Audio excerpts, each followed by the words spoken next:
Olá, caro estudante! Eu sou a professora Letícia Mello e vamos dar continuidade à competência 2.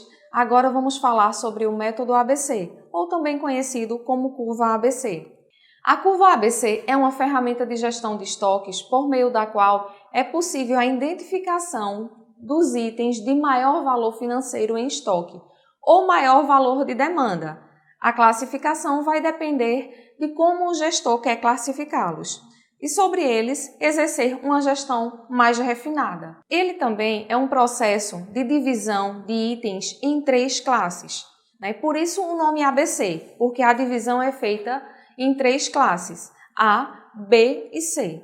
Então, qual o objetivo principal da curva ABC ou do método ABC?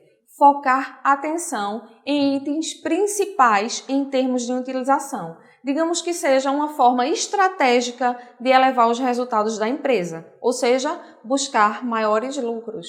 Vamos entender como funciona a classificação do método ABC, né, que é dividido em 3 classes, classe A, B e C. A classe A, ela vai representar cerca de 20% dos itens vendidos ou mantidos em estoque e 80% do faturamento. Esses 20%, né, são aqueles itens que mais vendem e mais vão impactar positivamente o lucro da empresa. Portanto, são poucos produtos que, se bem administrados, têm potencial de redução nos riscos associados à demanda. É um grupo que a gente chama de prioritário, né, modelo individualmente para cada produto. É também, né, uma revisão e atualização constante do modelo.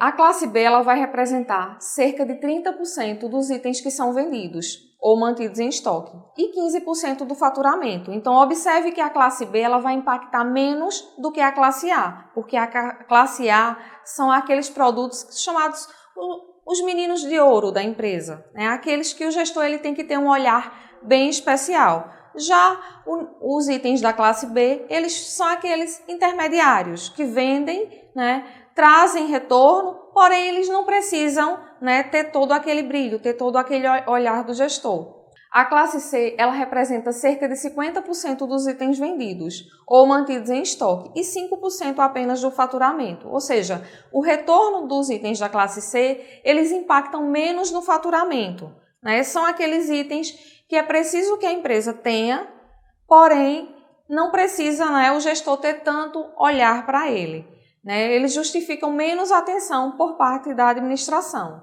Para entendermos melhor como funciona a curva ABC, observe o gráfico. Nele estão representadas 3 cores, a vermelha, a azul e a laranja. Na vermelha estão os itens que o gestor classificou como prioritários, né? Ele colocou eles no grupo A, ou seja, aqueles que a empresa, né, está dando a maior atenção, porque são aqueles que impactam mais nos lucros.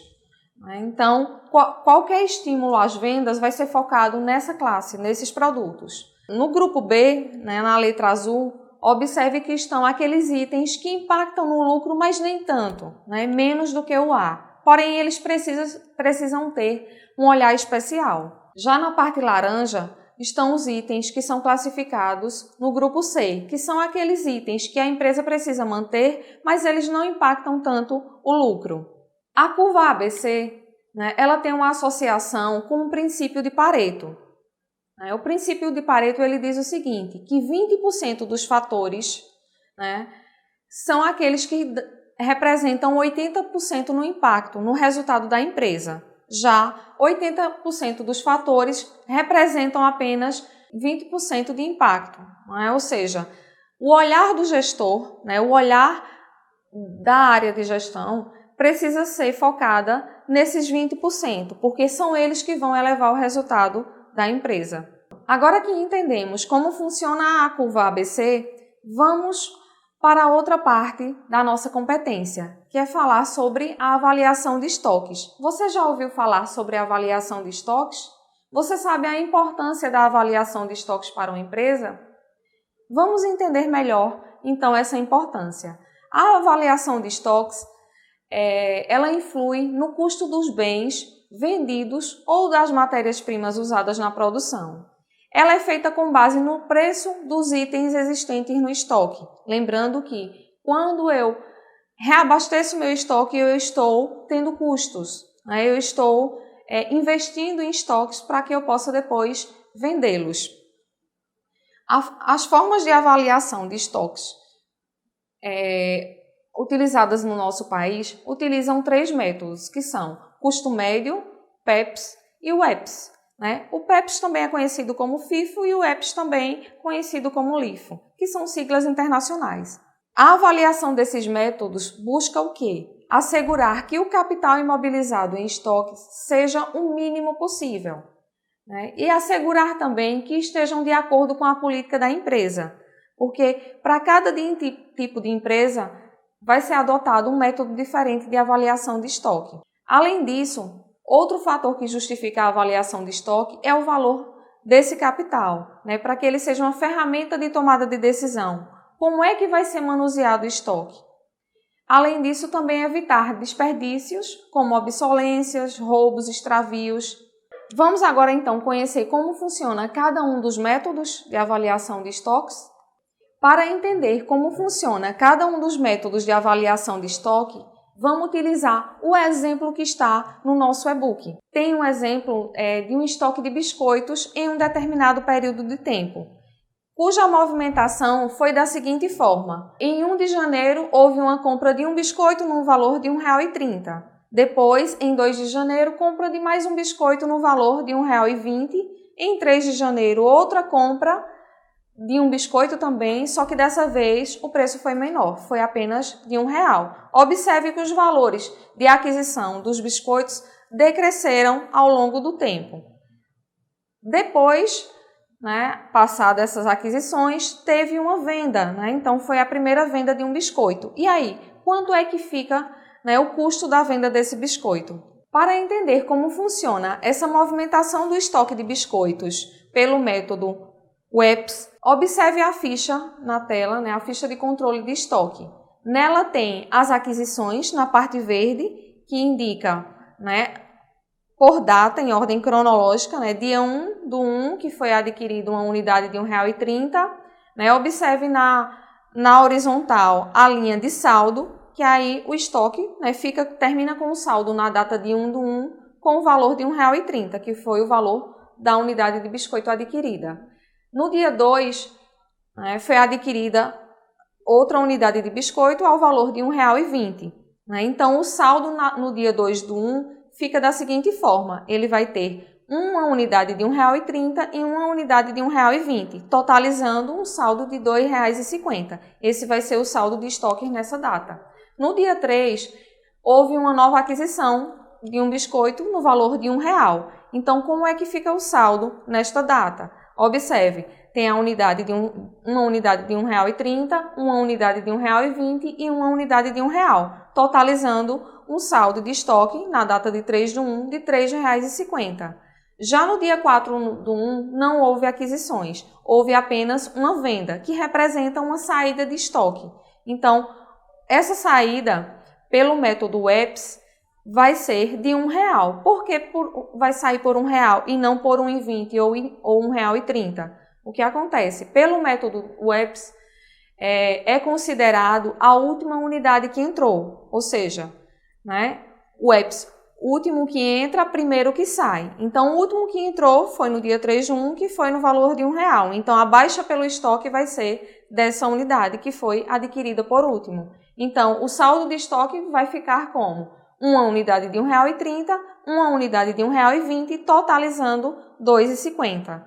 Agora vamos entender como funciona essa movimentação pelo método PEPS. O método PEPS é aquele primeiro que entra, primeiro que sai. A ficha de estoque, as entradas permanecem da mesma forma. No dia 1, entrou uma unidade de R$ 1,30, dia 2, uma unidade de R$ 1,20 e no dia 3, uma unidade de R$ 1,00. O impacto vai ser onde? Na saída, no dia 4/1, quando houve uma venda. Então, ao contrário do método EPS, que saiu o último, no método PEPS vai sair o quê? O primeiro que entrou, que no caso foi uma unidade de R$ 1,30. Então, observe como fica o saldo pelo método PEPS. Vai ficar uma unidade de R$ 1,20, uma unidade de R$ 1,00, totalizando um saldo de R$ 2,20, que é um saldo inferior ao método EPS. O método de custo médio, também conhecido como média ponderada, ele tem como base a fixação do preço médio entre as entradas e as saídas. Para saber o valor de cada item, é preciso dividir o valor total dos custos, dividindo pelas unidades adquiridas. E aí, cada entrada de produtos vai então alterar esse custo médio. Observe na ficha de controle como fica a média ponderada.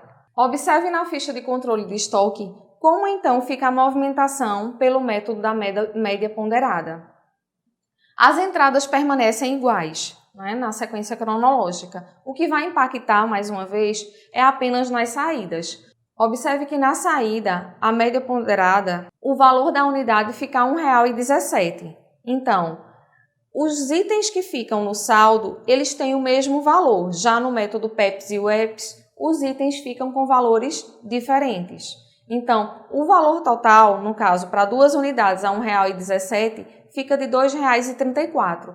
Esse é o saldo final pelo método da média ponderada, ou custo médio. Então, fazendo uma análise geral dos 3 métodos PEPS, UEPS e média ponderada, observe a diferença, né, das unidades do custo do estoque, né, e o saldo final. Né? No método UEPS, o saldo fica mais elevado, porque saiu a última unidade que foi adquirida e esta, no caso, foi de menor valor. Já o método PEPS, ele ficou o de menor valor. Lembrando que o método PEPS, ele é o mais indicado, ele é o que é aceito pela legislação contábil. Todos os 3, eles são aceitos pelo fisco, tá? Porém, pela contabilidade, é apenas o método PEPS. Então, o gestor da empresa, ele vai analisar qual método é mais adequado aplicar na empresa. Eis a importância de saber todos os métodos para saber qual a estratégia para ser utilizada nesse controle de estoque. Chegamos ao final da competência 2. Espero que você tenha gostado bastante. E em caso de dúvidas, estamos à disposição. Obrigado pela atenção e até breve.